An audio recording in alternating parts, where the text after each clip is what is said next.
It's the final day of F1 Sim Racing 2026 Championship action here at DreamHack Birmingham, and we are poised for more incredible action from 18 of the best drivers from around the world, hungry for success.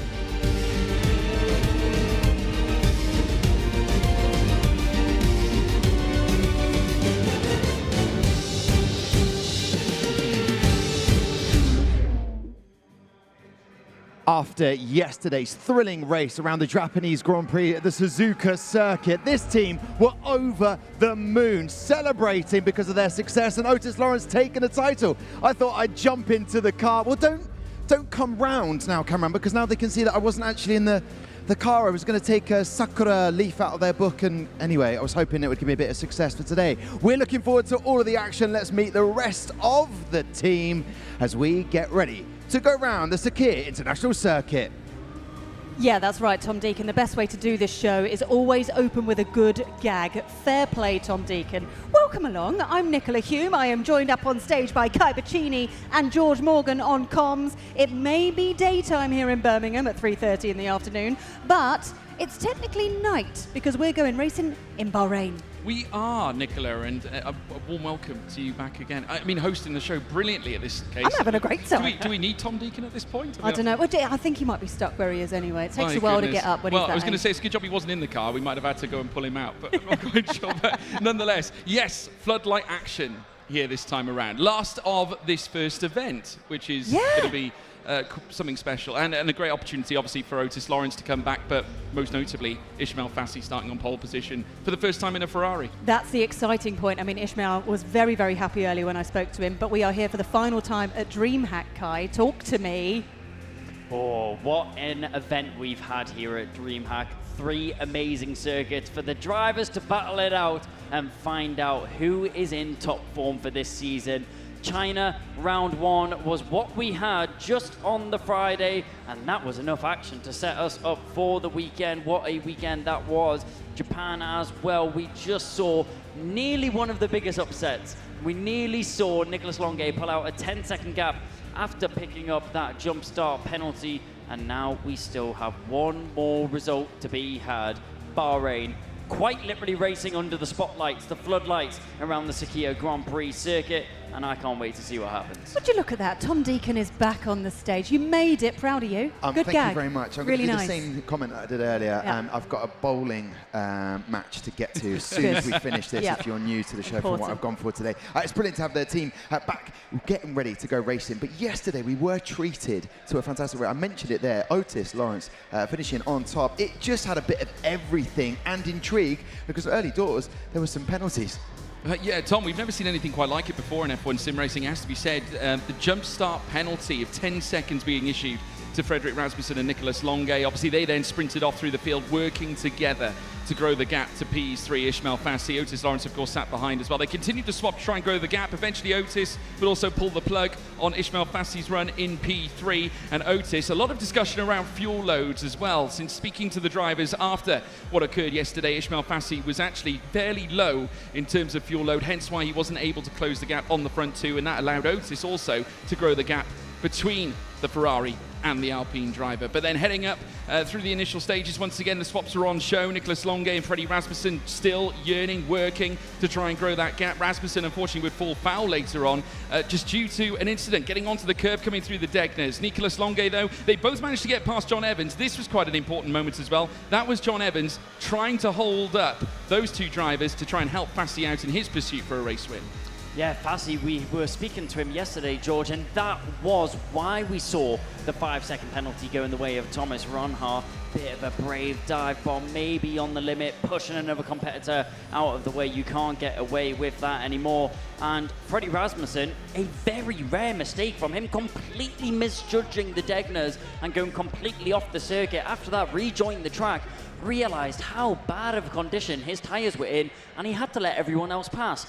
In doing so, that allowed Otis Lawrence to walk away with a victory, and an amazing job from the Welshman to take the victory over Ismail Fassi. Jake Benham was the second McLaren of the weekend to round out on a podium. Nicolas Longuet, despite a 10-second penalty, still walks away with 12 points. Nico Longuet, I mean, that 10-second penalty, but it still managed to finish 4th. Excellent work from him. And 3 back-to-back third place starts for him on the grid. Nicola, it just meant so much to Otis. Just to give a summary of what that was, if anyone missed that, Nicola. Yeah, I mean, Kai said he walked away with the win. I think he skipped away with the win.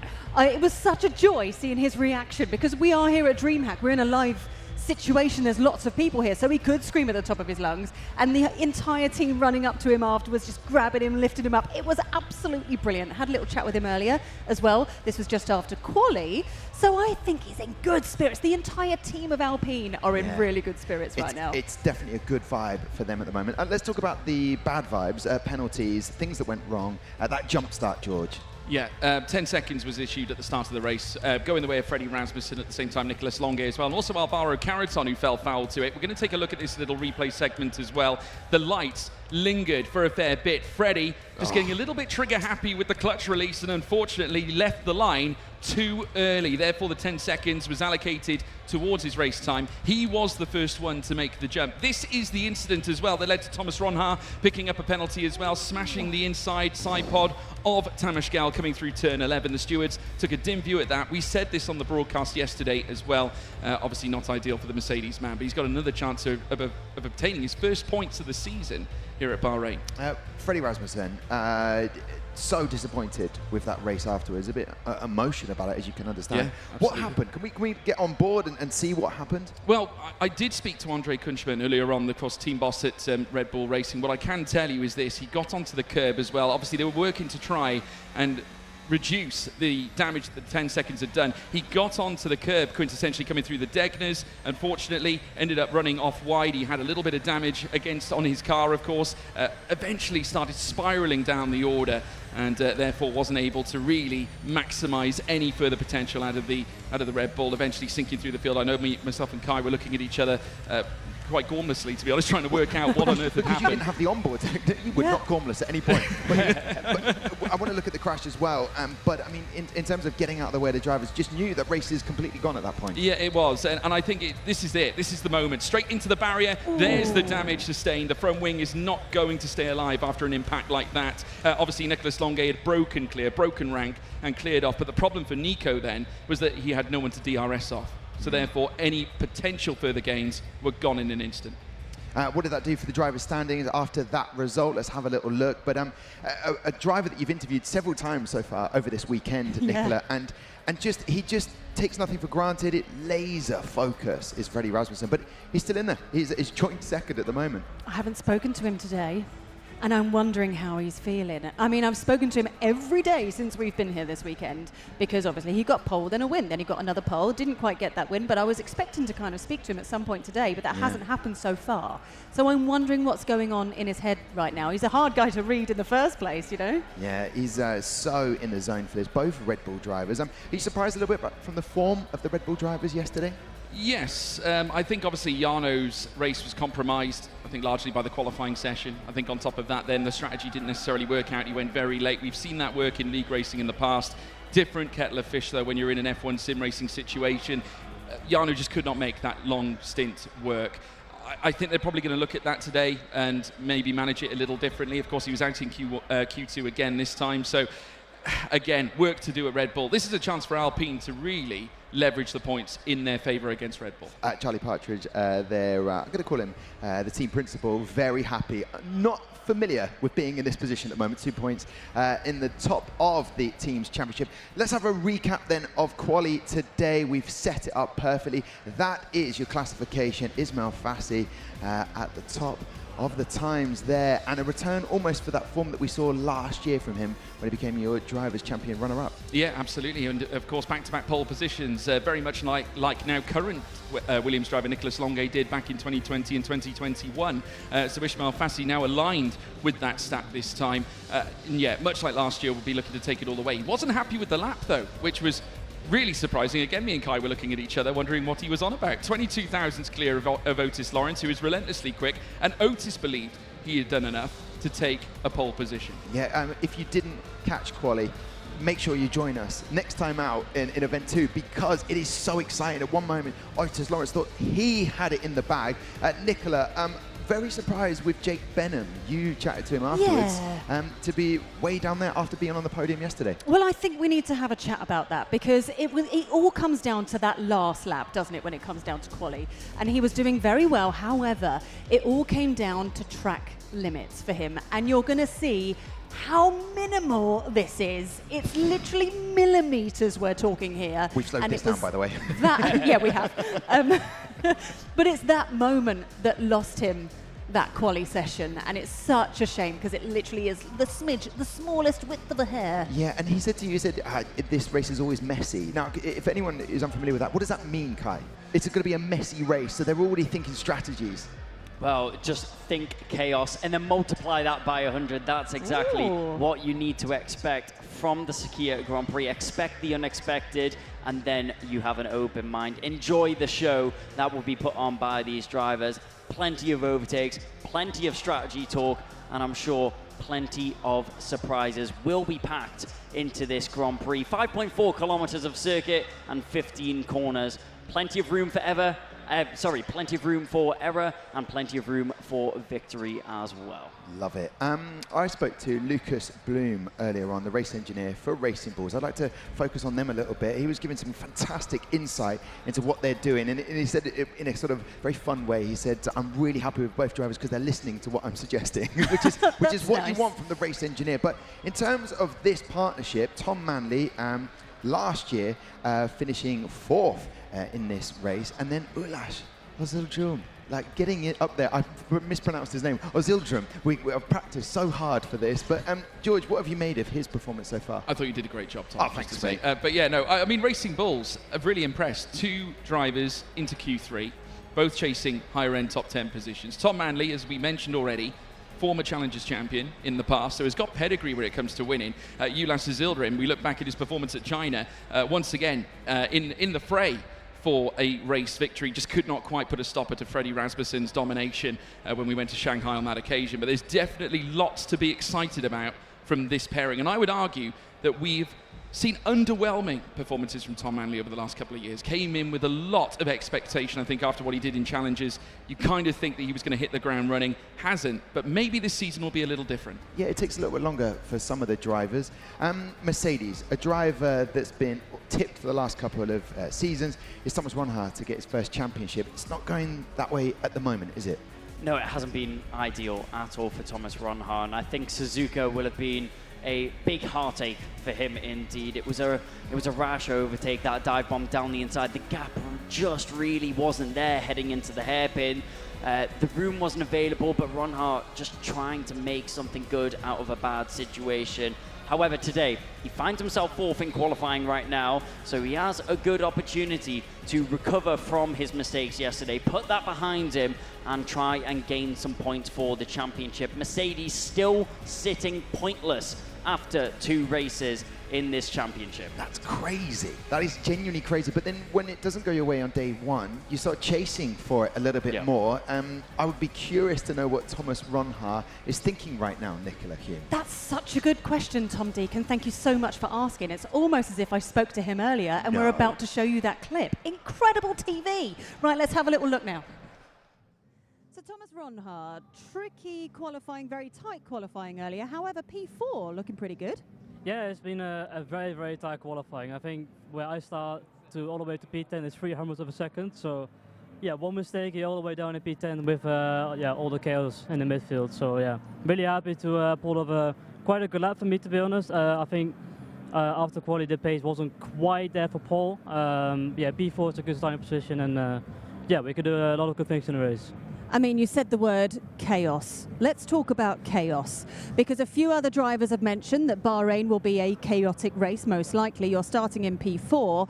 And after yesterday, you got in a little bit of trouble for dive bombing and for braking a little bit too late. So what we need from you today is to behave yourself a little bit better. Well, it's probably because we made a decision as a team to go for the hard medium strategy yesterday. We didn't expect to make moves. We had to make like 7 or 8 moves in the end, which we didn't expect. So you have to take risks to be able to get a few positions out of it. It just didn't quite work. I think the move I did was on, but didn't execute it really well. And we analyzed it really well yesterday with the team, and I think today we have a very good chance to at least score a podium today.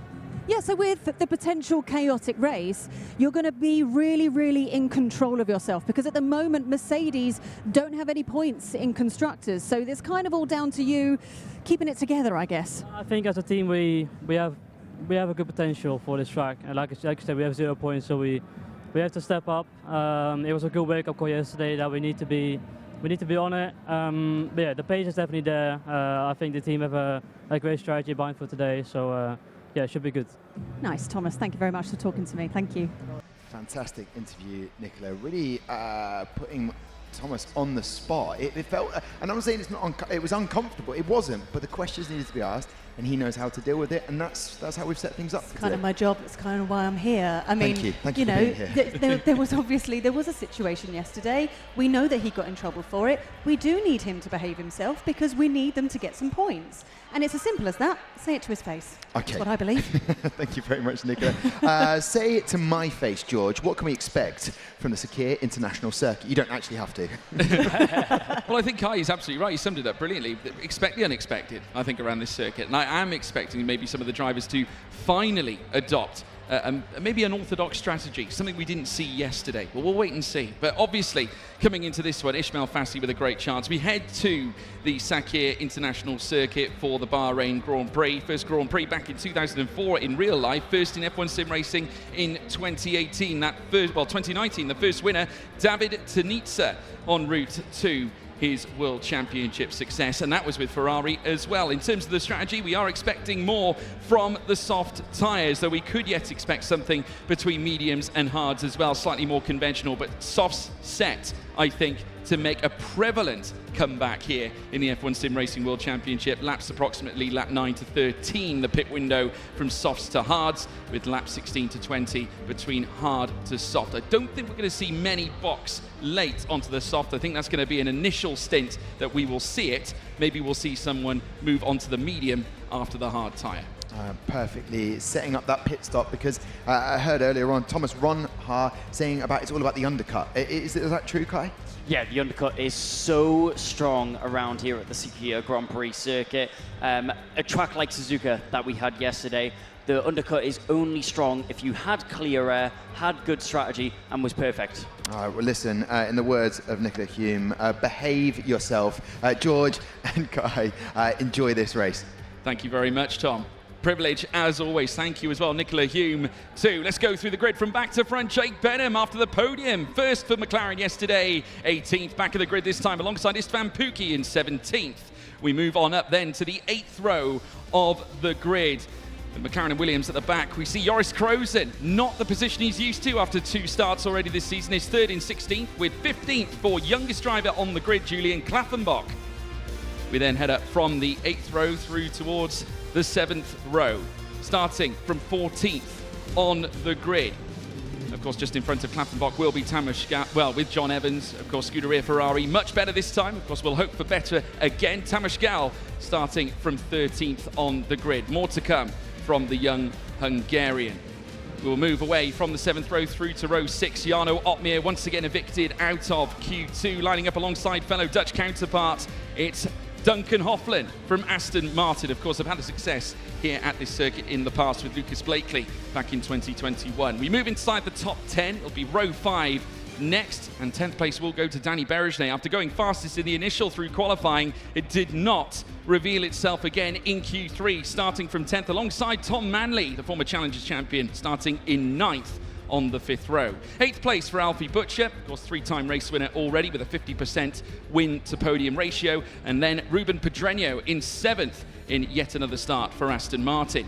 Move across then to the third row of the grid, P6 for Fredrik Rasmussen. After the unfortunate mishap from yesterday, he lines up alongside Red Bull Junior Team Racing Bulls driver Jonas Oz Yildirim, looking for yet again a sterling result after his debut back with Racing Bulls this season at China. Thomas Ronhaar starts fourth, his best qualifying position this season, alongside Nicolas Longuet, once again inside the top 3. We then head up through towards the front row, and it's Otis Lawrence who starts second, but he was undone by Ismail Fassi, his first pole position for Ferrari this season. We will now move our way to the floodlights of Sakir. We're at the Bahrain International Circuit, the Bahrain Grand Prix, with all 5 lights lit. And they will go out, it's pedal to the metal, and it's go! Go, go, go, go! Great start for Ismail Fassi. Otis Lawrence getting a good start, oh my goodness, and Aston Martin getting onto the grass, and Nicolas Longuet also getting away sharply as well, but it's wheel to wheel through turn 1, out of turn 2, Fassi and Lawrence going at it now as they come out of turn 3, and now down through towards turn 4, we've lost Manley! Manley's gone! Tom Manley spilling off at turn 3, Fassi ahead of Lawrence coming out of turn 4 this time, Nicolas Longuet, despite a decent getaway, still remains ahead of Ronhaar in third. Yeah, Manley got tangled up with Hofland, I think it was there. It was one of the Aston Martin cars. 5-second penalty there for Klaffenbach for cutting a corner and gaining a place. So already feeling the repercussions is the Mercedes drivers. That's not going to help them gain any points in the championship. On board with Nicolas Longuet, he said to keep an eye on the action. This is going to be chaos. You can see it in behind. And keep an eye on that Aston Martin driver, Ruben Pedreño,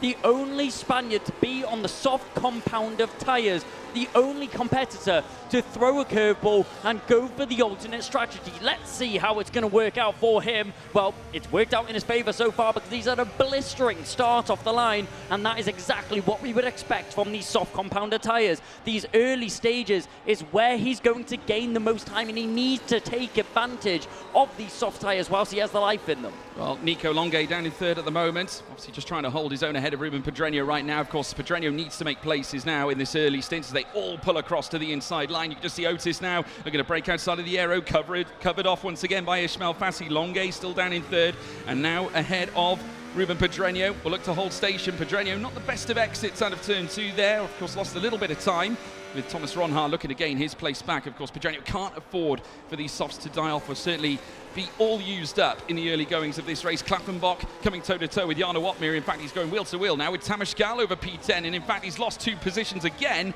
Opmeer back into 10th place, so it seems they now dash down through towards turn 8. Still Fassi out in front. The gap now 4.5 tenths to 5 tenths now. Thomas Ronhaar looking composed, not too concerned about Pedreño in 4th right now.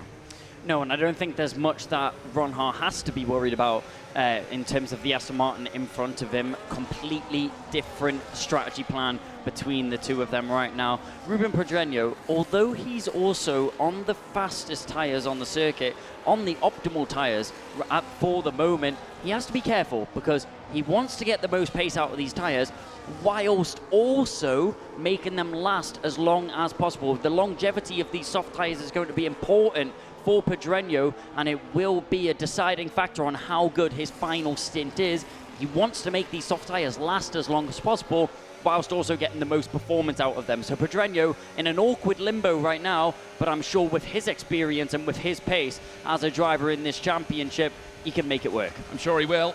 Once again, they're getting closer and closer to one another. Pedreño now starting to concertina up with Longuet just in front of him. Ronhaar now on the brakes, urging himself forward. Tom Manley with the fastest lap at the moment as well, just crossing the line to begin lap 3 of 29. Really unfortunate for Tom Manley after the double Q3 appearance for Racing Bulls. Jonas Yildirim showing himself once again inside the top 10. Of course, 7th at the moment, though. He is on the hard tyre. 2nd of those on the hards right now. They'll be going deep into this race. Rasmussen doing the same thing, so keep your eyes on those in the latter stint of this race. But the intriguing factor will be how will Pedreño fare on these tyres. And I do think that approximately lap 8 we'll see him whip those off ASAP to move on to the hards to then run the rest of his race.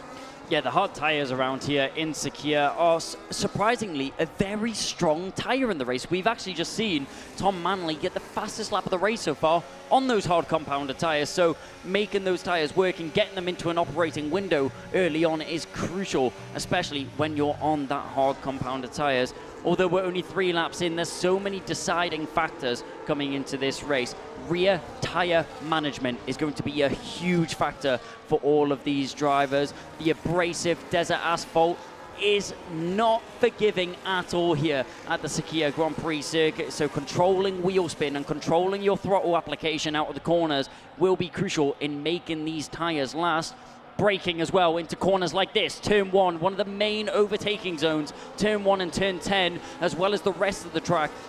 Picking out your braking points and not locking up flat spots are your worst enemy, and especially when it comes to managing those tyres. Freddie Rasmussen on the hard compounded tyres right now, so going long into this race. Currently in P6, the Red Bull drivers not having the start they would have been hoping for. Jarno Opmeer is up 1 place into 11th, but starting down in 12th, he has a lot of work to do. They've been sort of flittering about, those just outside that top 10. Of course, Opmeer, Klaffenbach, Gal been swapping here, there and everywhere really over those P10, 11 and 12 positions. At the moment it is Klaffenbach who's currently rooted down in that 12th place. Of course, the youngest driver on the grid. A 5-second time penalty has already gone his way for the corner cut, which is obviously going to really sink his chances of a top 10, and certainly Mercedes still scurrying around trying to obtain their first points of the season. It will be Thomas Ronhaar who will, certainly in this vein, from what we're seeing right now, be the man to bring it to them as well. As they sweep uphill now out of turn 12, turn 13 as well alike.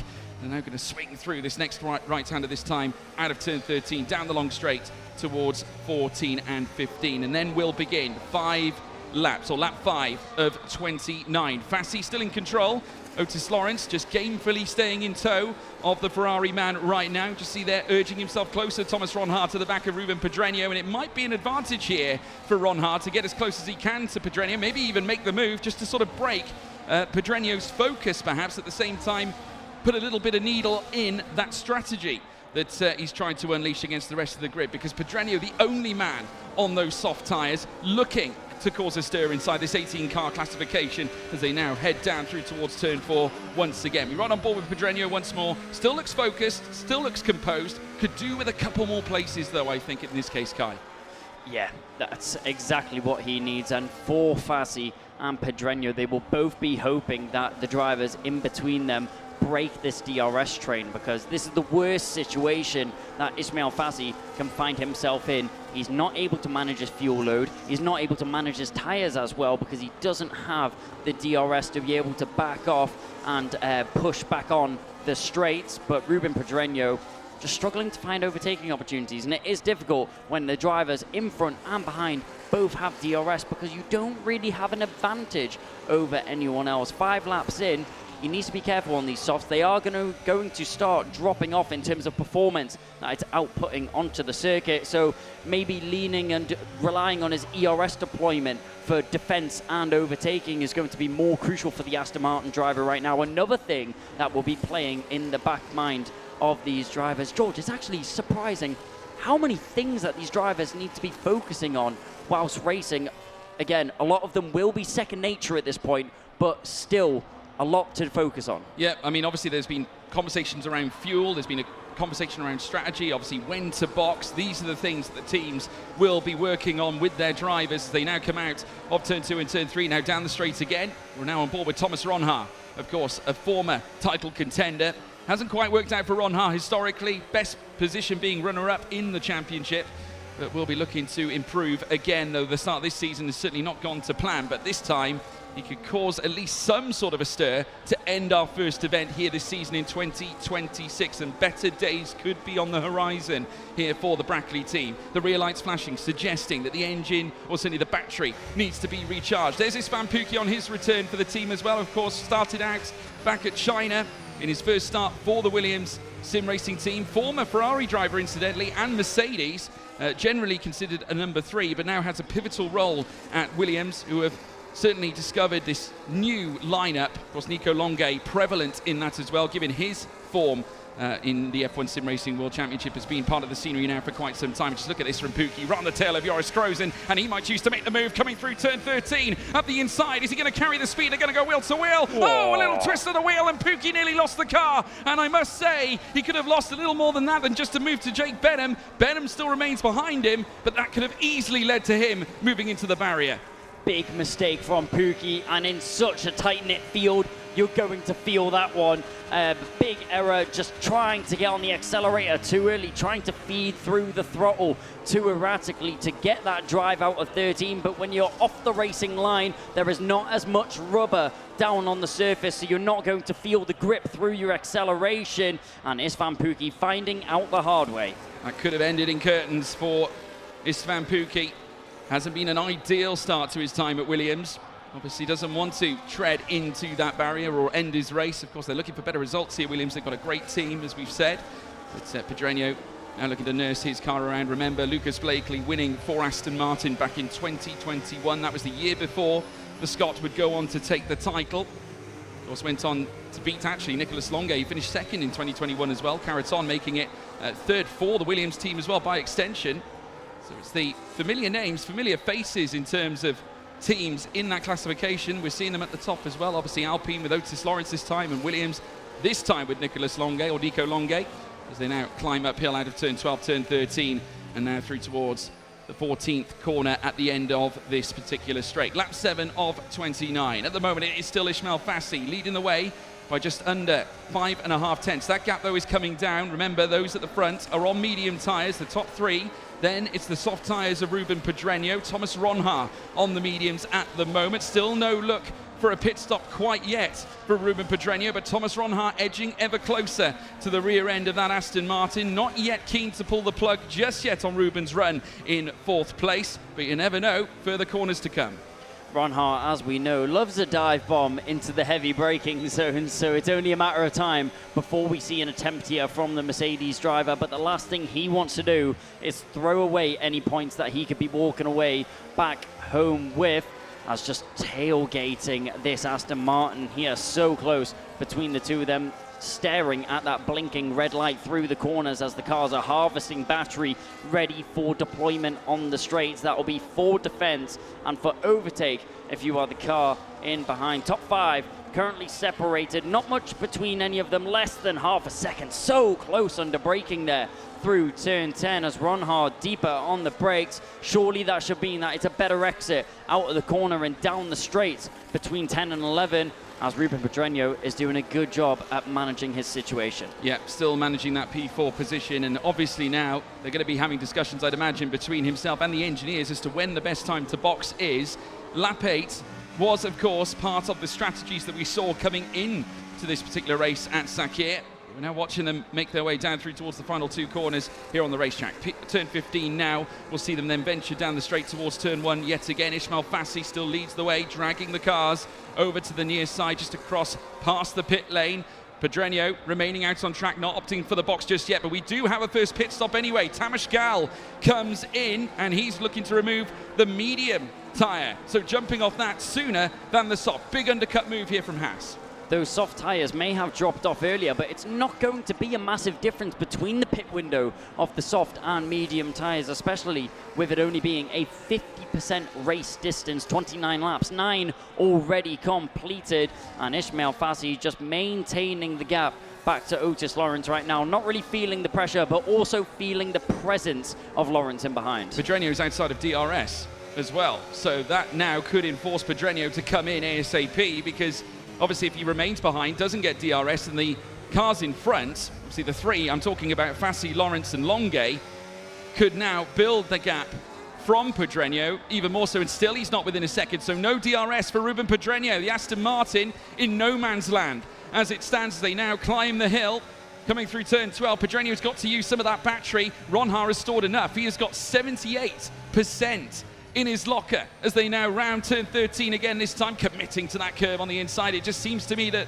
the traction on Pedreño's car is starting to betray him slightly. Surely they're going to be considering a pit stop very soon as they now dart down through towards the final 2 corners on the racetrack. 20 laps to go approximately here in this race, and indeed Pedreño pulls to the inside and will come into the pits. Yeah, a very logical pit stop there. If he hadn't came into the pits, his race could have very quickly came crashing down like a house of cards. And an attempt on the outside there from Rasmussen. Rasmussen getting the overspeed out of turn 15. A great exit and the drive all the way up the road. He's going to try it now down the inside through 1 and 2 and towards 3. He gets it done on the straight, so doesn't need to worry about outbraking his opponent. A smart move there from Rasmussen and smart from Ronhaar as well to not fight that one. Of course, with Pedreño going into the pits, Ronhaar did not have the DRS going down through towards turn 4, so Rasmussen able to poach it away from him. But now it's on Rasmussen to close the gap. But remember, he's on that hard tyre. He's going to be going longer on the strategy and will have the medium tyres for the remainder of this race, unless he decides to go very deep. I'm not saying we're going to see the soft tyre later on, but you never know, as we now see Ismail Fassi coming down through towards turn 11, the Ferrari, Alpine, Williams, all line astern at the moment. Longuet just within 3/10 at the moment on Lawrence as these two look to duel. Coming uphill now, coming out of turn 12, now turn 13 again. Onto the curbs again from Longuet, committing to the outside, opening up that wide apex just so that he can ensure a speedy exit. Coming down through towards turn 14 and 15 to bring an end to lap 10 of 29. Surely those on the medium tyres must be thinking, must be scratching their heads, wondering whether they follow after seeing Tamas Galbox, after seeing the soft tyres being removed from Pedreño. Indeed, they will come in. So Fassi in, and so is Otis Lawrence, Nicolas Longuet, your top 3 in the box. The undercut is very strong around this Suzuka Grand Prix circuit, so no surprise to see all of the top 3 dive into the pit lane, reacting to each other. They'll get a fresh set of the white wall hards onto their cars and back out onto the circuit. This final stint is where I think the battle is going to start to heat up. Bahrain is such a crucial track about tyre survival. If you can take care of your tyres early, you can battle at the end. Yeah, absolutely right. Lap 11 of 29. So now we're starting to see the strategies unfold. For the first time this season, we have seen all 3 compounds utilised in the first half of the race. So we'll see how that unmaps. Obviously now, Pedreño, since boxing, he's down in P16 behind Longuet at the moment. Tamas Gal, remember, boxing also very early. He's 2.2 seconds behind Pedreño. He actually boxed before Pedreño. But for Gal, if you remember, starting outside of the top 10, it'll be intriguing to see where his track position will keep him, because of course we've got so many more pit stops to come. Of course, we've only actually currently seen 6 cars come into the pits just yet. So if Gal can get these hard tyres to work, he might be able to find himself in the higher echelons of the top 10. It could well be a P6 or a P5 when the others pit. Yeah, strategy, I'm sure we will start to find out and see how that picture paints itself once the race starts to develop a little bit more. We talk about the undercut time and time again on how strong that is. Thomas Ronhaar is now going to react to the undercut and pull himself into the pit lane as well. For Freddie Rasmussen, though, I feel that the overcut is going to be the strategy that he has to impose. The overcut, it is possible around here in Bahrain. It's not easy at all because everything has to go your way. Everything has to be perfect. But for Freddie Rasmussen, he set it up well. You need clear track. You need good tyre management, and you can't be battling with any other cars.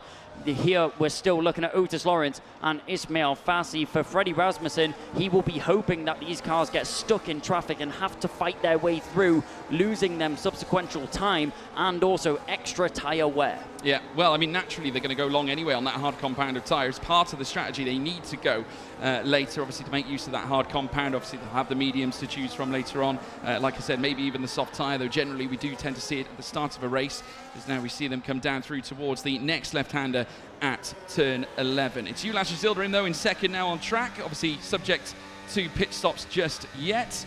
Obviously, your current net leader is your pole sitter, Ismail Fassi, who is looking to take his first win in a Ferrari jersey, representing the team from Maranello now, after moving from Williams, runner-up in the championship last campaign. And didn't he do it in great style? A fantastic win under his belt as well at the same time. Back at Australia, is now into, well, almost into the pit lane came Freddie Rasmussen. They're making use of this inside line. Obviously, they feel it's the grippiest part of the circuit, the most optimal side of the circuit, just towing along the cars back across to the left-hand side straight away to ensure that they have the entry and the escape coming out of turn 1 and through turn 2 and then down towards turn 4 out of turn 3. It is Rasmussen, though, not only with the race lead on track for now, he's also got the fastest lap.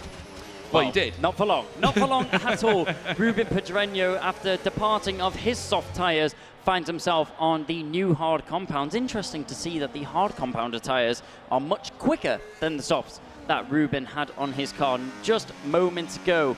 Now that pit stops have taken place and also the hard starters are still on the same set of tyres, that does mean that the whole grid is evened out in terms of tyre strategy and everybody is on those white walls. Yeah, great news for Tamas Gell, actually. He is within DRS on Thomas Ronhaar. Ronhaar actually coming out after his pit stop, responding to that early undercut or the earlier stops by coming in straight away afterwards. He's managed to slot himself in between Tamas Gell and Ruben Pedreño, though Gell is actually floating in some really solid times. His last lap was actually a personal best with a 1:30.167, though he's now dancing outside of that DRS detection point. He was 7/10 behind Ronhaar. It's now dropped just outside, and for his strategy to work, he needs to stay on the tail of Ronhaar, and the Haas fans, you'll be relieved to know that Gell is now within a second. He is still in pursuit of Ronhaar. There is Nico Longuet, though, trying to grasp the back of Otis Lawrence, still clambering for that DRS himself. That gap is approximately 0.8 of a second as we're seeing it now. Fassi in front, remember,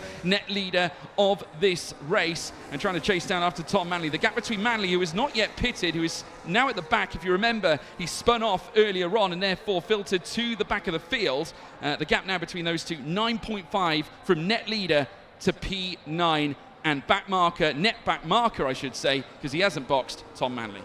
Thomas Ronhaar is flying on his fresh set of hard tyres, but Nico Longuet maybe not loving those hard compounder tyres as much as his competitors in front of him, as he just seems to be drifting further and further back as the laps are going on through this first and second sector.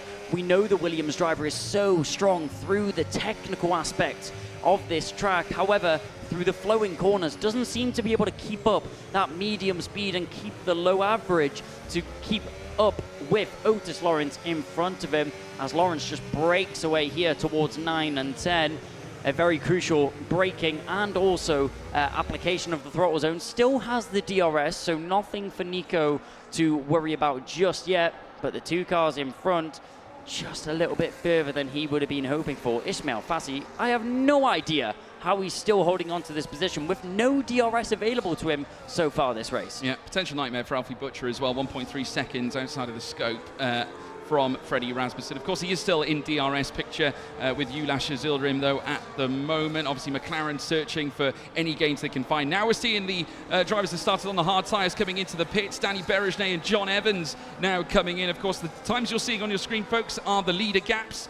Freddie Rasmussen currently in charge at the moment, so the times you're seeing the filter just in below are gaps to him at the top of the tree. We have now surpassed the halfway point. We are on lap 15 of 29. Joris Krozen fielding the fastest lap of the race now as we see the pit lane cam once more. Krozen will be looking to enhance his position after the difficult qualifying session, which goes against everything we have seen from him so far this campaign, through a grand result at China where he scored his first points for Haas this campaign too, and also a great start at Japan.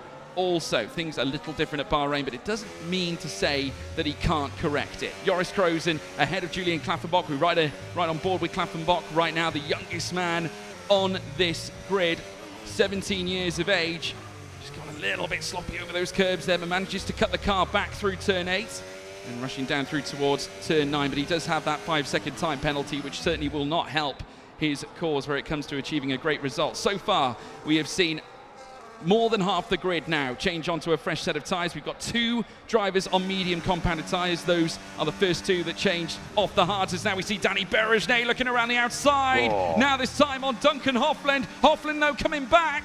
Coming out of turn 11 through towards turn 12, uphill they go, and now in towards turn 13, Hofland never saying die, as now Danny Berejnay holds position. Great move from the Hungarian, and now P16 on track as we speak, but Hofland looking to return the serve, looks down the inside again, but he will have the DRS into turn 1, Kai. brave maneuver and great racing between the two competitors. Duncan Hofland, though, is now handed into the clutches of John Evans. Not the qualifying he would have been hoping for, but looking to make up for it in the race. Can he get both? Beresnay doesn't have DRS. Late on the brakes is Beresnay. Little bit of contact there between the Ferrari and Aston Martin drivers, but Evans gets there. He gets one, can't get two. Here's the other DRS zone, though. Flap now open on the rear wing as charging down in between corners. Nothing Evans can do just yet. Sigh a breath of relief for Danny Beresnay. He doesn't need to hold his breath any longer as he has some time to recuperate and recharge himself before he has to defend from this fast-charging Scarlet Ferrari. John Evans, with a great attempt of trying to get past both of them, just wasn't able to pull it off. Nearly sliced across the front of Duncan Hofland in doing so, but all the cars still facing the right way, so we can take a breather, we can swipe the sweat off our foreheads and focus on the next attacking zone. Of course, John Evans coming in late in the day to support the Ferrari team in absence of Barry Burman. We, of course, all wish Barry well as well. Of course, former winner here at this circuit last season and for Ferrari. Of course, Ismail Fassi looking to deliver back-to-back wins for Ferrari as well. We now see Alfie Butcher, one half of the McLarens, coming into the pits. And, of course, will be Benham now left to also box as well. So that's McLaren's first stop of the race. Butcher will now filter downwards, and indeed, net leader Ismail Fassi still in control and hunting down Tom Manley, who was also still yet to pit. That gap has reduced down to 4.9 seconds. Nico Longay now jetting out of turn 2. Round turn 3 he goes. Turn 4 to come. Otis Lawrence in his viewpoint here. So we're now seeing, riding on board with the Frenchman. They head down into the braking zone at turn 4 once again. Rasmussen still out on track with the lead on track, and he's very nearly breaking DRS on Ulasher Zilderim as well.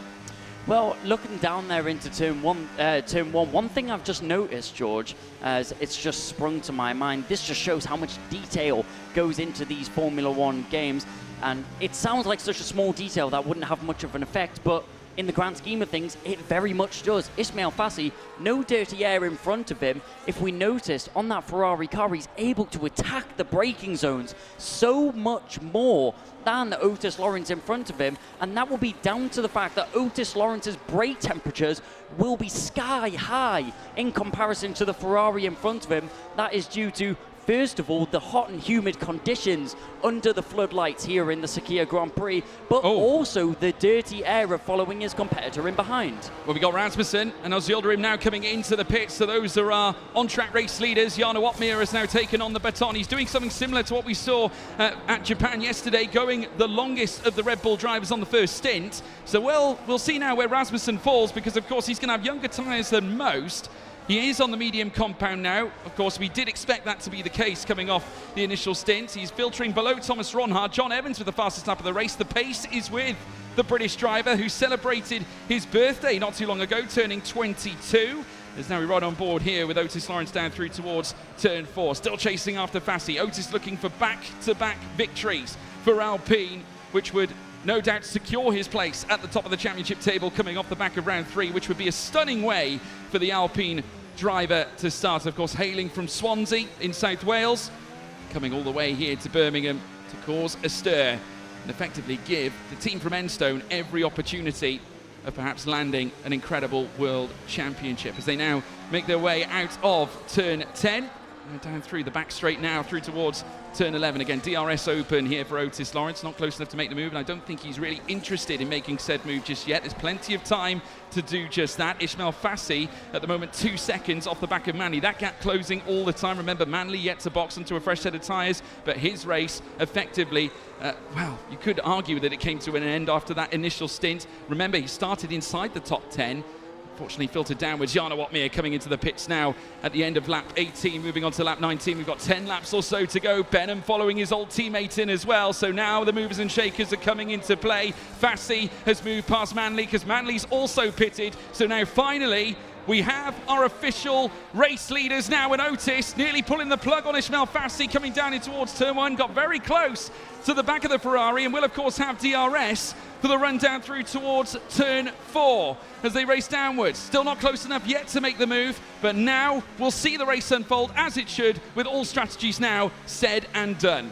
As you mentioned, George, still a long way to go in this race, and Otis Lawrence just needs to keep a calm head on his shoulders. He needs to pick his opportunities wisely if he wants to make his way past Ismail Fassi. Now, from a driver's perspective, through the eyes of Otis Lawrence, what he will be doing now, and also what Nico Longe will be doing now, is analysing the drivers in front of him, noticing where he's quicker, where are the weak points of his competitors, where can he pounce, where can he take advantage of the other drivers, but also where are the other drivers faster than him, what are his weak points, and how can he adapt to make sure that he is setting the same pace, if not faster, than the car in front, because that is exactly what you need to at least be matching the pace when you have DRS to try and get a move done, which is what Thomas Ronhaar is doing perfectly here as he arrives onto the back of Ruben Pedreño, the only driver that went for the alternate strategy for the soft onto the hard compounded tyres. Round the final corner we go.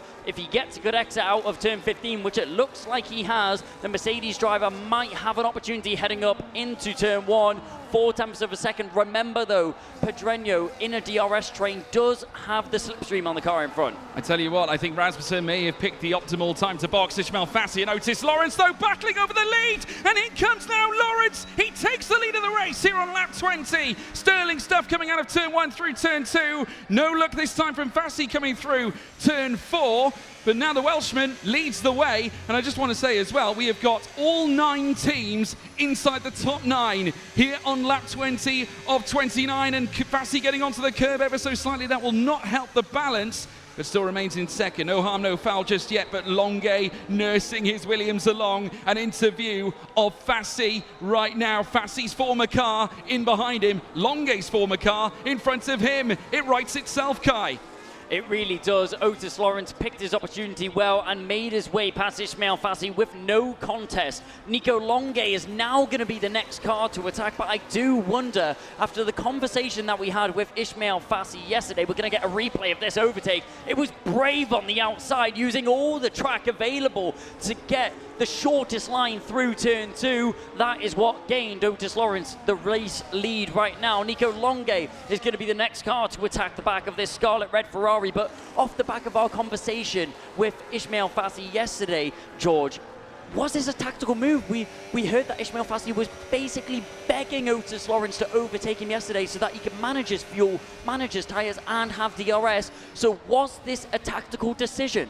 Well, we'll soon find out. Another time penalty has been dished out, just to say Tom Manley having a miserable race. We got side-by-side action. Thomas Ronhaar, I think, getting into the mix with Freddie Rasmussen. These two have huge history. We go back years ago. It was Mexico where they came together and crashed coming into the SS section. They're going to go side-by-side. In fact, it was out of the Trans Era, I think, coming into Sector 2, but they're going to dice it out again. Freddie unsuccessful, trying to get these medium tyres to work. Remember, he's got some of the youngest tyres on record currently inside this top 10. He dives up the inside straight away through turn 8. Contact between them once more. And now the Great Dane, wheel to wheel with Thomas Ronhaar. Elbows out here for the Mercedes. He goes late on the brakes again. Coming in towards turn 10. Thomas Ronhaar tries to defend the move, but Rasmussen bursting back around the outside.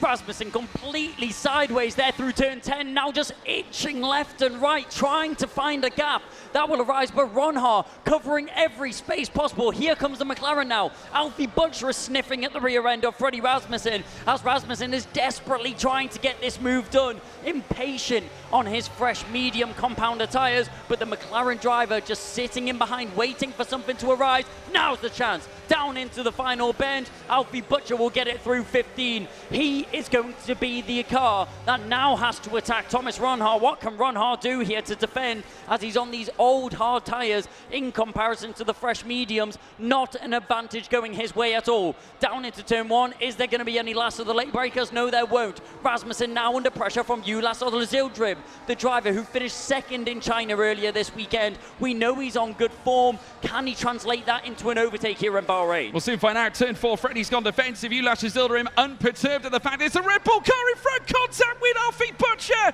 for Freddie Rasmussen. And I tell you what, Ulas really took advantage of that situation. He moves in front of Rasmussen and into 7th place. Hard break again for Freddie Rasmussen, just getting it wrong, catch in the back of the car, and therefore left him a sitting duck for Ulash to pounce. Incredible stuff, action aplenty. This is exactly what we came to expect when coming here to Bahrain.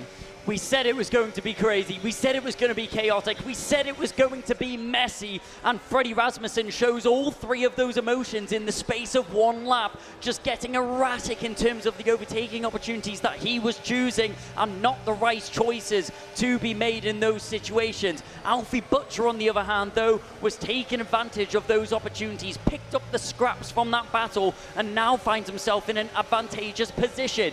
Down into 15 and down the straight, it's only a matter of time before he gets past Ronhaar. And now Alfie Butcher already starting to sharpen that carving knife once again. He managed to pull off the big moves already back at China, holding on to that P3, that early stop, granting him a podium visit as now Otis Lawrence takes them down to turn 1 again. No change from Ismail Fassi. Longuet watching everything unfold as well. They concertina up, coming through the first corner apex out of turn 2 and turn 3 again. Alfie Butcher, 3/10 back from Ronhaar as it currently stands. There's a gap though between Rasmussen and Otmir. Otmir sleuthing his way through the field and quietly and calmly on younger medium tyres than most. If he gets to within DRS, that could be an opening of an opportunity even for him to gain some points, some serious points here. They currently are on for double points, currently Red Bull is now they come through. Oh, Butcher's gone!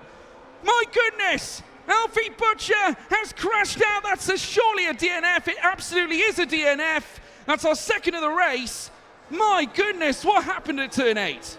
An unsafe rejoin as well there from Ulash Olazildrim. Collected another car, making his way back onto the circuit. We'll see a replay here as we're watching Butcher trailing in behind Ronhaar. Was there an attack? Oh, just misjudged the braking zone completely, did Ulash Olazildrim, and just rejoins into the front of the Ferrari car of John Evans. Nothing that Evans could have done there.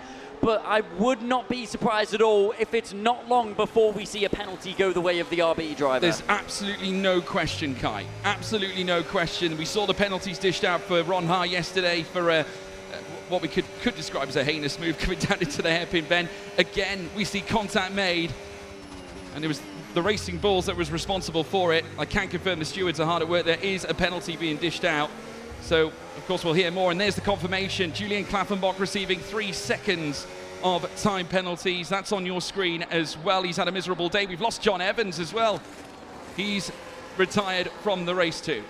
Yeah, I'm guessing that is just in reaction to the rejoin on the circuit from Ulash Olazildrim, collected into the front of John Evans. John Evans will have picked up a multitude of damage from that incident, so it's very unfortunate to see. Not his fault at all, not the way you want to see the youngster go out. It's been a tough start, it has to be said, for John Evans, and we've got under investigation Alfie Butcher and Tom Manley at the moment. We said it was a Racing Bull that was involved. Obviously Manley out of the race. Make that 2 with Butcher, make that 3 with John Evans, as we now watch as Thomas Ronhaar now makes his way down through towards turn 11, heading uphill, chasing after Ruben Pedreño. At the moment, he's driving a sterling race once again. He's really arrived on the scene as the Spaniard. And here for Aston Martin, like we said, have had success here at this circuit back in 2021 with Lucas Blakely. Well, there could be more in the pocket. On the hard tyres, though, just like the others in front, Longuet, Fassi and Otis Lawrence, your race leader. We've got approximately 5 or so laps to go. There's Jarno Otmir, who now has actually restored himself back to within range of DRS. And he's got the fastest lap of the race as of a lap or so ago. And now, on the freshest tyres of anybody, he could yet cause a stir in this race. Going long has actually worked potentially for the Flying Dutchman. Here comes now Freddie Rasmussen, and look here, maybe not quite as ambitious. He won't work the outside line here on Ronhaar. That's not going to be optimal, but maybe the run down towards turn 4.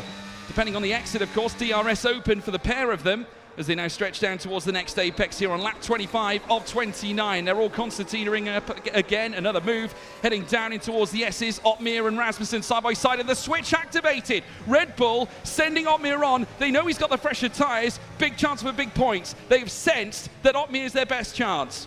That is a very smart decision there between the Red Bull teammates, and great to see the camaraderie between them, that Rasmussen was able to let past Otmir in a brilliant position that also didn't really lose either of them any time. So Rasmussen will now latch onto the rear bumper of his teammate, and they can now snake through the pack with Otmir leading the charge. These two former rivals, they've come head to head in the past. There's been fractious behaviour between Jarno Opmeer and Thomas Ronhaar. A bone of contention. Opmeer, a former Mercedes driver. He's not leaving sleeping dogs lie. Through past Thomas Ronhaar goes the Flying Dutchman, Jarno Opmeer. Past Dutch counterpart, Thomas Ronhaar. Freddie looking to do the same. It's a tag team exercise by Red Bull, looking to put Mercedes to bed. And look at the inside from Rasmussen once more. And he'll have DRS on the way down through towards turn 1 as well, Kai.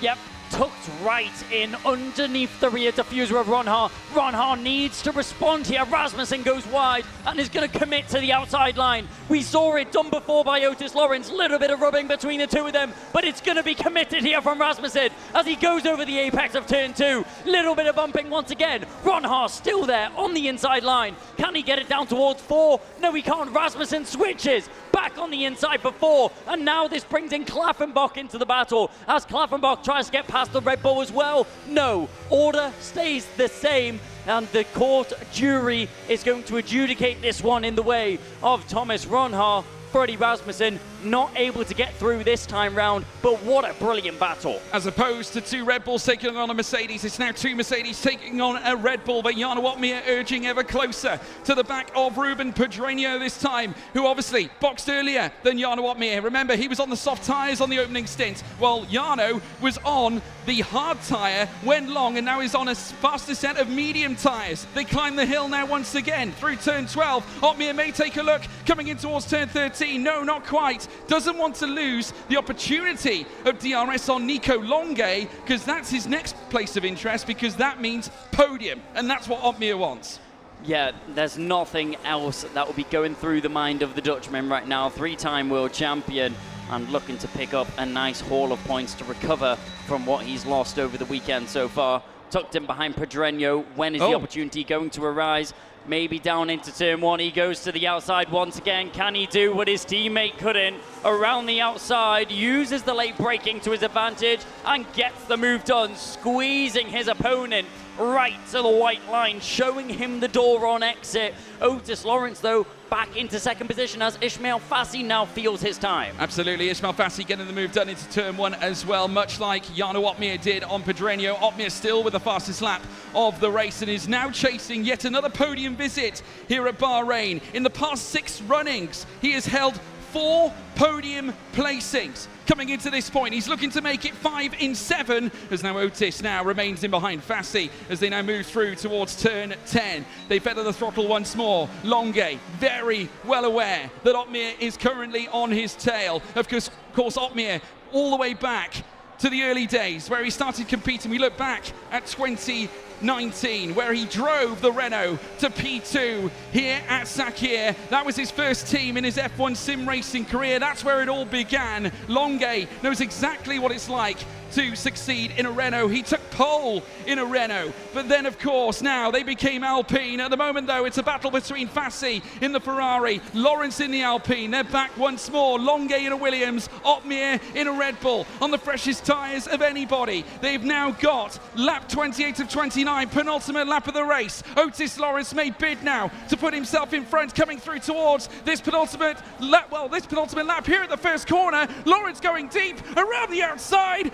Fassi can't defend it and won't defend it. It's Lawrence who leads here on lap 28 of 29. Carbon copy of the move he completed last time, but Ismail Fassi is straight back there, using the DRS to advantage. Otis Lawrence, though, is going to fight it the long way round as they now go through 5 and 6. He's going to tuck in behind the Scarlet Red Ferrari. Smart decision there from the Alpine driver, and Nico Longuet, just watching long, tucking underneath the Alpine in front of him. Jarno Opmeer has now arrived after getting that move done on Ruben Pedreño. Otis Lawrence, that's going to be a harsh dive, and I'm sure there will be some questions raised and some hands raised from Ismail Fassi as maybe charging his competitor out of the way. Here comes Longuet for the first time in this race. He challenges for the lead. 3 wide through 11. Is it going to work? He's on the inside, going to try and get it. Still on the outside. Here comes Opmeer the long way round and gets himself into the lead of the race.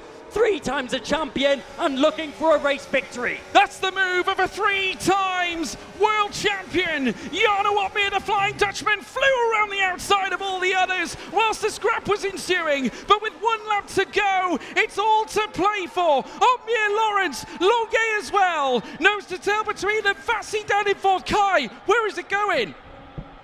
I'm not too sure, if I'm honest with you, George, as it's so close now down the inside. That's never going to work for Ismail Fassi. A rash decision as he dives down the inside on the brakes, clattering into his competitors. And now the chaos in swarms as we're 3-4 wide all the way down the order. Nico Longuet trying to make the most of this situation. He gets himself into second, but for Jarno Opmeer, he will be laughing whilst looking in his mirrors. Absolute madness here on the final lap. Jarno Opmeer has made the long strategy work, leading the way. 1.3 now in front, obviously, of Nico Longuet at the moment. Ismail Fassi, 9/10 wheel to wheel again. Otis Lawrence once again alongside Rasmussen coming out of turn 9 and 10. And again, they make contact. But will they now make contact again coming through to, oh my goodness me! Oh, Kai, what on earth happened there?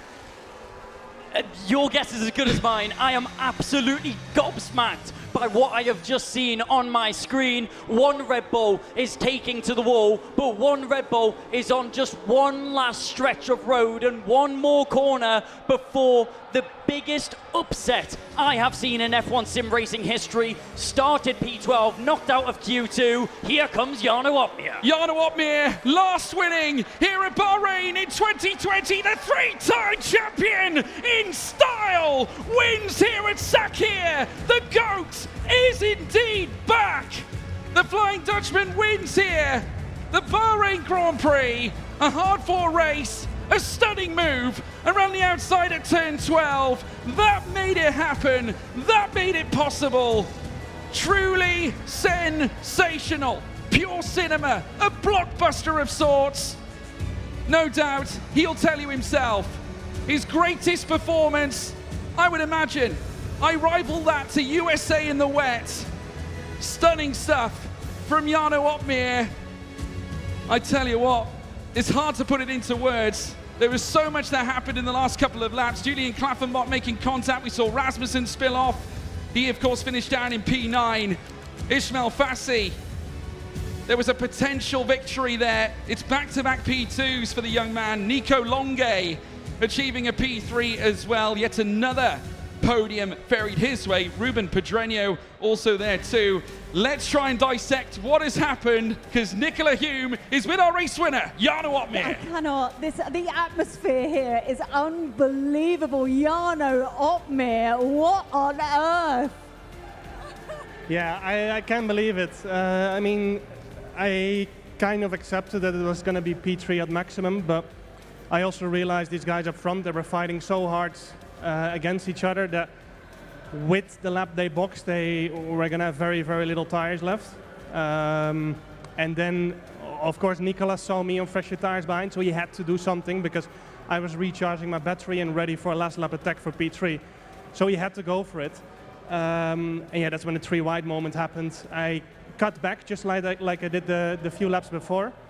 I had to leave a lot of space on the right hander because I realized, you know, they might still be 3 or even 4 wide. So nearly had to go off track myself in order to avoid an incident. And then yeah, the last lap, I had so much battery left, so much tires left. So yeah, after yesterday and the day before, this is exactly what I needed. Yeah, strategy absolutely played a part in this one, didn't it? I mean, it was so exciting seeing you back in P5, knowing that you had fresher tyres, and then seeing you just kind of creeping behind, watching them fight it out at the front, and then you just took your opportunity. Yeah, me and Fred were of course on the same strategy, and I had to come from slightly further back, so I had to push to get back into their DRS and slipstream. And I was struggling to keep up with Fred. I had to go a lap longer, of course, so I had to save slightly more tires, and then around 2 laps before Fred boxed, I realized, well, I'm going to have to let him go. Otherwise, I might run into a puncture, of course, in lap 18, because I had to push so hard to get to him, you know. And yeah, it just worked perfectly. Took my time with overtakes, which was my mistake last year. Last year I was too greedy. I could have won as well, and I ended up getting 3 penalties and dropping out of the points. So, yeah. I don't know if you had the opportunity to spot it, but as soon as it happened, as soon as you took that win, the crowd were erupting in applause. But not only the crowd, your fellow drivers were stood up on their rigs applauding you. Yeah. I mean, thank you for the people who did that. But yeah, after yesterday, especially, yesterday, I think me and Fred could have easily been 1-2. And yeah, shit happened. Fred made a mistake with the start, of course. Still almost managed to win, which, if he pulled that one off, was hands down would have been the craziest F1 Esports win ever, in my opinion. Because gaining 1, 2, 3 seconds to these drivers is massive, but gaining 10 seconds is out of this world. But of course, I'm his teammate. I know he is capable of doing that against some people. Jarno, I'm over the moon for you. Apologies for any language there. You're high on adrenaline. We'll let you off. It's not a problem. Go and celebrate. Enjoy the rest of your evening. Jarno Opmeer, P1 in Bahrain. Back to you, Tom. Sometimes a little swear word summarizes everything we've just watched. We're not going to use anymore. However, I mean, that was incredible. 12th to first. You could see the adrenaline. It felt personal. It felt it had everything as he got out of his rig, celebrating, pointing towards the other side. What a race. I feel like, sadly, the stewards are going to have a long night tonight. They're going to have a long night out there. I can confirm Ismail Fassi under investigation. George, have you been able to calm down to put that into words? No. You have to try. I'm trying.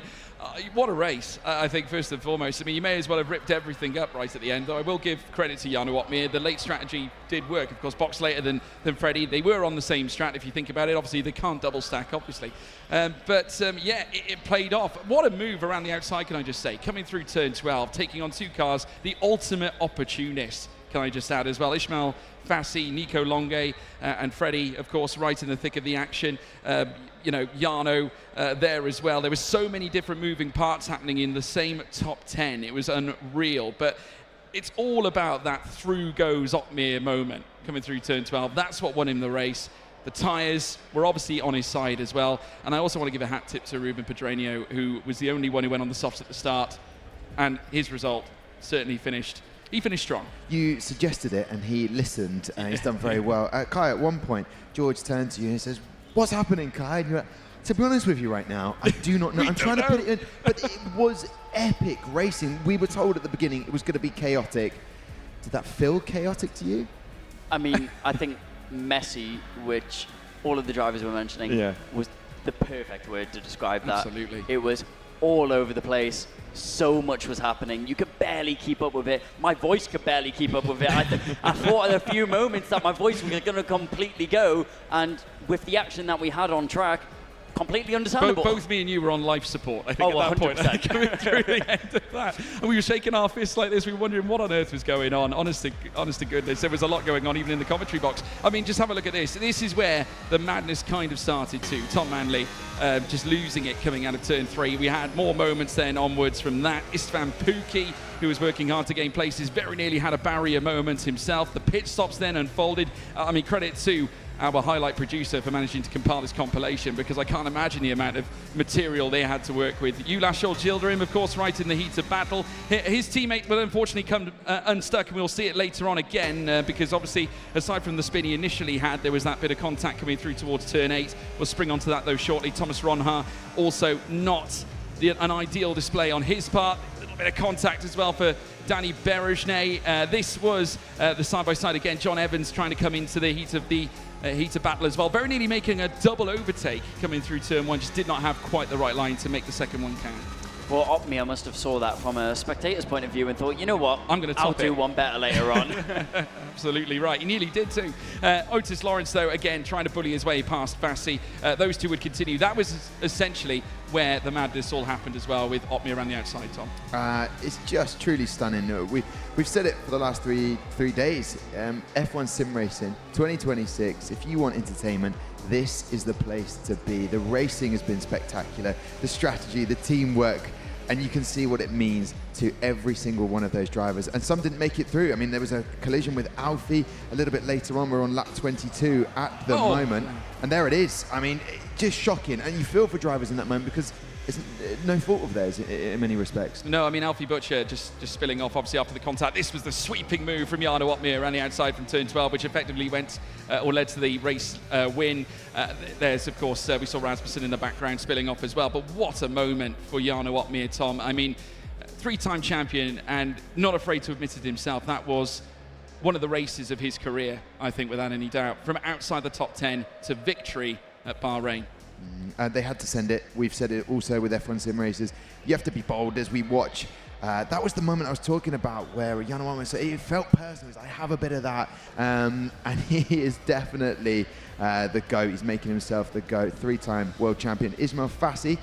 As you see here, 19 points. He picked up that extra point for starting on pole in quali earlier on, but is under investigation. And I think it's going to be very difficult for the stewards. There's a lot of incidents to get through there. Otis Lawrence finishing down in 6th again. That was the same finishing position as he had in China. But there was a moment there I thought Otis has got this. The back and forth with him and Ismail Fassi. I have to be honest, it did look like that. I have to be honest, I'm not sure what you thought, Kai, but it was Otis, and obviously at the end of the day, you looked to have the optimal hand. I mean, Ismail Fassi's still in it as well. They kind of didn't help each other going around turn 12. In an ideal sense, I don't think Otis probably should. I don't think he should have made the move, really, or at least maybe backed off, allowed himself to have the long straight, perhaps, going down through towards turn 1 for the next lap, the final lap. Of course, it was Jarno Opmeer who took full advantage and therefore became our race winner. As I said, Ruben Pedreño, that alternate strap, P4. Nico Longuet now racing under the Italian flag. It's another 3rd place. Now, the reason I mention that is he's qualified in 3rd every single race that we've had. We raced in China, Japan, and we've just raced in Bahrain. It's another podium for him doing the business for his team Williams. Just below him is Ruben Pedreño. No points in our first race in China. Returned to a little bit of form for him and what Aston Martin are hoping for him as he finished P6. And there you have it, P4, 12 valuable points for the Aston Martin team. Yeah, huge. And as I said, they've got form around this track. Blakely, of course, being their first winner, their only winner around this circuit, of course. And now getting to enjoy further points with Ruben Pedreño. Jake Benham, great work from him as well, P11. Remember, he was right down at the bottom for the start of the race after qualifying. He was knocked out of Q1, which was very unfortunate for him, but he made it work in terms of the racetrack. Unfortunately, no points, but a gallant effort to recover. What's your Spanish like? Not very good. Okay, is yours any good? Oh, not apart from my GCSEs, no. Okay, muy bien. Let's find out if Nicola's Spanish is any good. She's with Ruben Pedreño. Una cerveza, por favor. I only know how to ask for a beer and ask for the bill. That's where I'm at. And la cuenta, por favor. Hey, Ruben Pedreño, that, from my perspective, was really exciting and an unbelievable race to watch. For you, very stressful.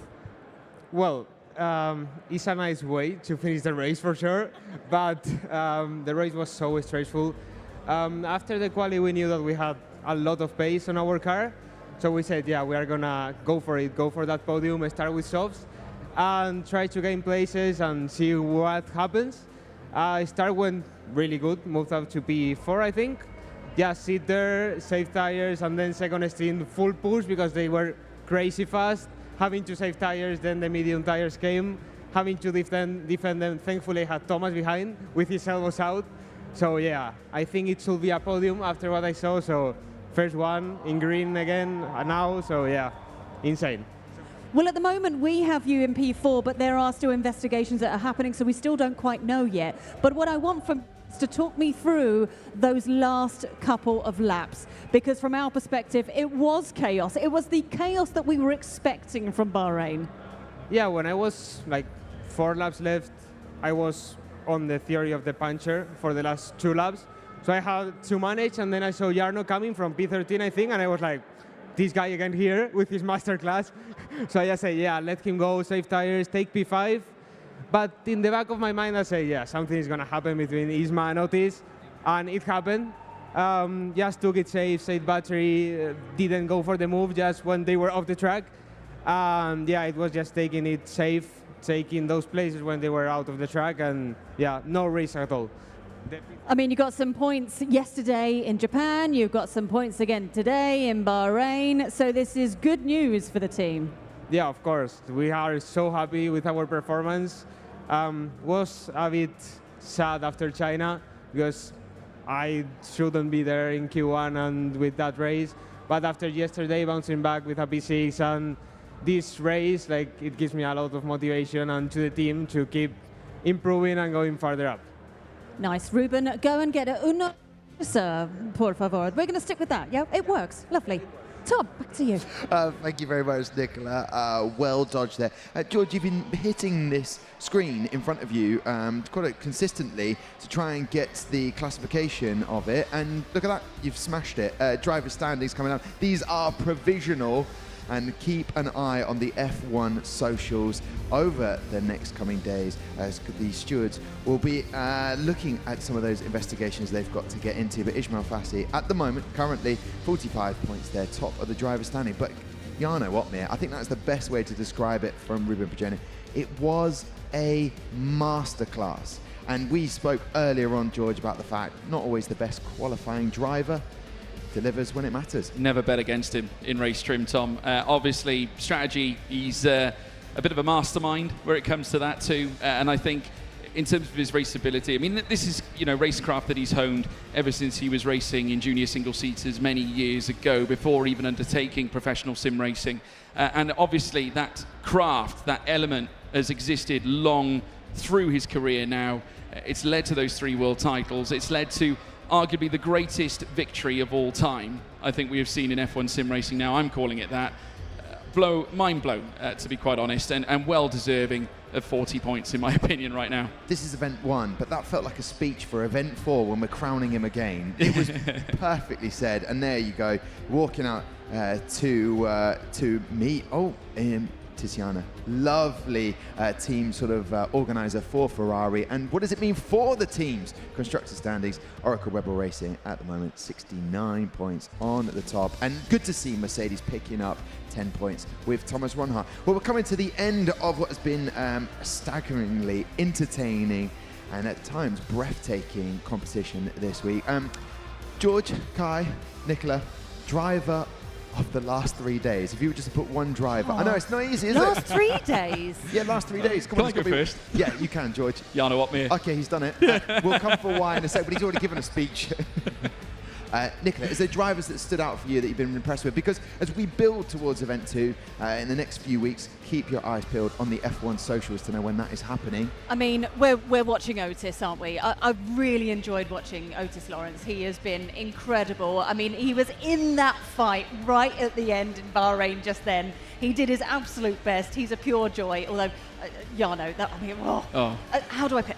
Otis. I'm going to go Otis because you went Jarno. We're going to have to go for someone different. That's fine. Kai, difficult, isn't it? I've got 2 drivers in my mind. Ooh, well, I'm going to have to back my commentary partner here of George. Jarno Opmeer, it may have been a difficult start to the weekend, but shows the qualities of a champion. Bouncing back from adversity and then putting on one of the most brilliant performances I've ever seen in F1 sim racing. Never mind F1 sim racing full stop. Jarno Opmeer was world class. I've got to say, it's good when everyone else on the grid stands up and applauds you. Yeah. That's when you know it's good. McLaren were on their feet, Alpine were on their feet, applauding Jarno. It was that good. It's racers' respect right there. I feel like we've witnessed something that we're going to have to digest and reflect on a little bit. It's been an absolute pleasure to be part of the team with you, Nicola, to Cabicini, to George Morgan, and to everybody who's made this possible. Thank you so much for watching. That is event 1 done and dusted. 3 incredible races around China, Japan, and just now around Bahrain. As the teams start to pack up, debrief, we'll be back in a few weeks' time to do it all again. Thank you very much for watching. It's been my absolute pleasure to bring you this.